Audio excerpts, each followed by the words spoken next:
ఇక్కడ చూడండి చాలామంది ఏమంటారు బయట వాళ్ళు పోరాడినంత కూడా వైఎస్ఆర్సీపీ పోరాడలేదు అంటారు. చాలామంది తెలుసుకోవాల్సింది ఏంటంటే ఎలక్షన్ కౌంటింగ్ చూసిన వెంటనే అసలు ముందు సాయంత్రం 4 తర్వాత అసాధారణంగా పెరిగిన ఓటింగ్ ఎక్కడెక్కడ పెరిగింది, ఏ బూతుల్లో అని రిక్వెస్ట్ పెట్టి మరీ కలిశారు. లెటర్ రూపాన రిక్వెస్ట్ కూడా ఇచ్చారు. ఇంతవరకు ఎలక్షన్ కమిషన్ వైఎస్ఆర్సీపీ వాళ్ళకి డేటా ఇవ్వాలి. ఓకే.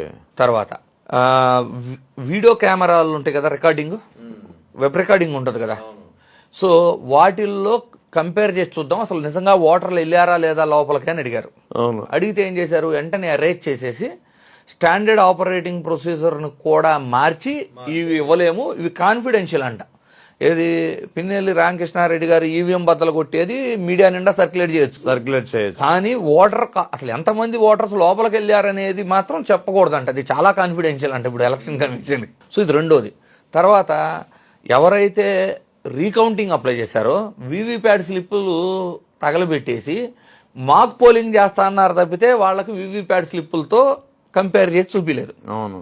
తర్వాత 17C తో 20 ఫామ్ అప్లోడ్ని చెక్ చేసుకోనీయకుండా అవి కూడా సెప్టెంబర్ 19 వరకు 108 రోజుల వరకు వాటిని అప్లోడ్ చేయలేదు.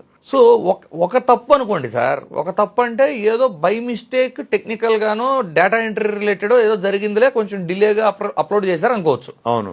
ఎన్ని తప్పులు ఉన్నాయి వీటిలో? సో ఈ రోజు పరకాల ప్రభాకర్ గారు చాలా క్లిస్టర్గా ఇది సాఫ్ట్వేర్తో హ్యాండిల్ చేసి అదృశ్య ఓటర్లు వీళ్ళంతా అనేది చాలా క్లియర్గా ప్రూవ్ చేసి చూపించేశారు. ఇప్పుడు అవును. 15 సెకండ్లలో ఓటు ఎలా వేయగలరు సార్?